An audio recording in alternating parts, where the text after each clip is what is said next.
Let's have a little chat about existentialism, which I know a lot of people on this channel are interested in. This idea of meaning and the different solutions that different people have developed in response to it. And the three broad categories essentially are nihilism, existentialism and absurdism. There are many more, but they're the ones we're going to speak about today. Now, nihilism is what began it all. It's this idea, and it's an old idea, that life doesn't have meaning. It's an idea that when you deconstruct religion and say, okay, we're going to take the secular view here and say there is no God, then life has no inherent meaning. There's no heaven, no morality. There's no reason to do any of the things that you're doing, and so why do them? It doesn't matter if I end up homeless and dead. It matters as much as if I were to be rich and powerful at the end of my days. It's this idea that there is no inherent meaning to life, and so what's the point? It's a depressing philosophy. It's a philosophy of what is the point. It doesn't offer any form of solution or question, which I guess is then where existentialism comes into the mix, because it says, you're right, nihilists, you're fucking right. There is no meaning, there is no higher power, there's nothing I need to do, but that frees me. That means in these 90 days on this, 90 years on this planet that I have, there is nothing I have to do, and so I can do anything. There's no person that's really in charge. There's nothing I have to fulfill. There's no greater meaning. I don't have to become the best man or a good man. I don't have to go to work every day, 9 to 5. I can live a life that I enjoy, one that I like. I can follow my own pursuits and my own passions and develop my own way of existence. I think this idea is quite similar to Nietzsche's ideas. He's another philosopher who famously said God is dead. He's in some ways, or perhaps he is, existentialist. He believes that there is no inherent purpose to life other than, in a way, becoming a Superman, becoming the Ubermensch was his great idea. It was this concept of, if a devil came to you today and told you, you know what, you're going to live this life again and again and again. There's no heaven, no reincarnation. When you die, you're going to wake up right when you were born again and do it all over. And Nietzsche asks, how would you react to that? And do that thought experiment with yourself. How would you react right now if you died tomorrow and had to relive that loop again and again? Would you be happy to do that? Or would you be frustrated? Would you be annoyed that you had to do it again?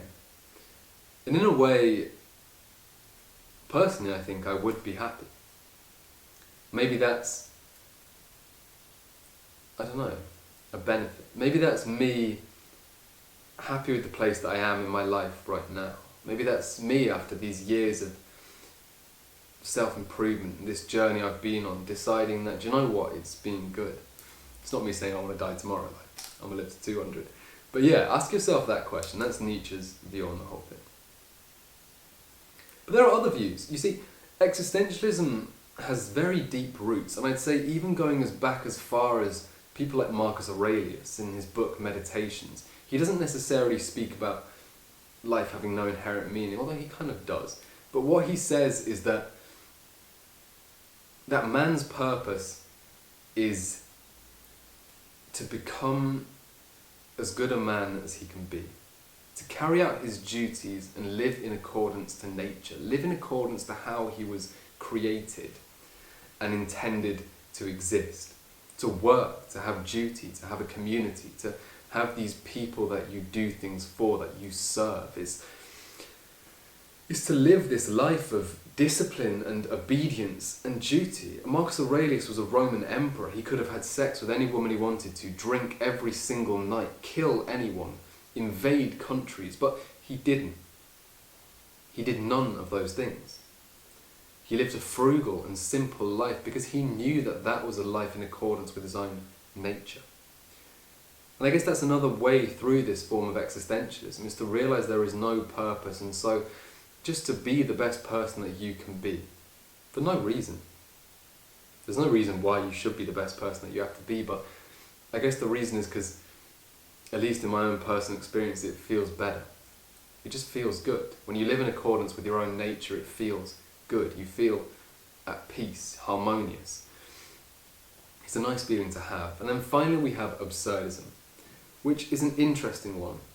And it's one I find very difficult to articulate, but it basically says that the world is meaningless, but because of that, it's kind of beautiful in its randomness.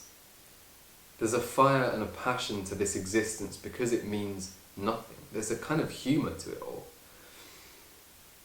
The myth of Sisyphus is, I guess, the best description of absurdism and this absurdist philosophy. It's the idea of this man who's been cursed in hell to push a boulder up to the top of a hill to the rest of his existence. But when he gets to the top of that hill, it crashes back down again. So he takes that. That's a metaphor, of course, for meaningless existences, and he makes something of it. He goes up there backwards, forwards, running, slow walking, doing the fucking slow motion thing. Chariots are firing it up. He's doing it with pleasure. He's trying to invoke and kind of inject as much pleasure as he can into that meaningless existence. Not pleasure per se, but absurdity. And it's a very interesting way to live. It's this idea that, well, yeah, life has no meaning, and so why don't I just kind of let it do its thing? Why don't I just say, fuck it, yeah, I'll move to Australia, which is me tooting my own horn. But I mean, it's kind of true. It's just, why not? I guess that's the difference. So you've got nihilism, which says, why? Why should I do anything? You've got existentialism, which says, what should I do? And then you have absurdism, which just says, why the fuck not? It says, why don't I just do this thing? Or why don't I just do this or that? Or whatever. And it has so many influences on society. Of course, Albert Camus wrote great books on this exact topic. Books like The Outsider, which I highly recommend. But then so much of kind of 1960s, 70s American literature is rooted in this. The Beat Generation, who we've spoken about before on this channel, people like Jack Kerouac, they lived their lives in a very absurdist way, moving backwards and forwards across a country for no reason other than why not. And in a way, it's a beautiful way to live. I don't know which one the best is. Personally, I'd say probably a mix between existentialism and absurdism. The way of life maybe take from existentialism. Perhaps give your life a purpose. Believe in something better for yourself. Believe that you need to be the best man, but at the same time, don't take it too seriously. Do fun things for the sake of them being fun. Do wild adventures and take spontaneous trips, because why not? Don't live your life so strictly in accordance with so many rules, especially if you're at a young age like me, for example.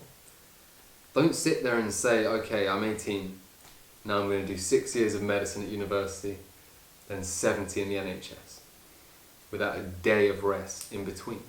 Take a break, go on a gap year, do something. Inject some form of spontaneity into your life, into this existence.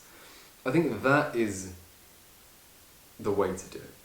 That's my hot take. That's my 2 cents on it. Is that nihilism's a crock of depressing bullshit, and that existentialism and absurdism need to kind of meet in the middle. Anyway, if you gained any value from that video, drop a subscribe, leave a like, a comment chat to me on the Discord, or give me a call. I do free one-to-one calls, link in the description. And yeah, manifest excellence, brother. I'm so proud of you. I'll see you tomorrow. Goodbye.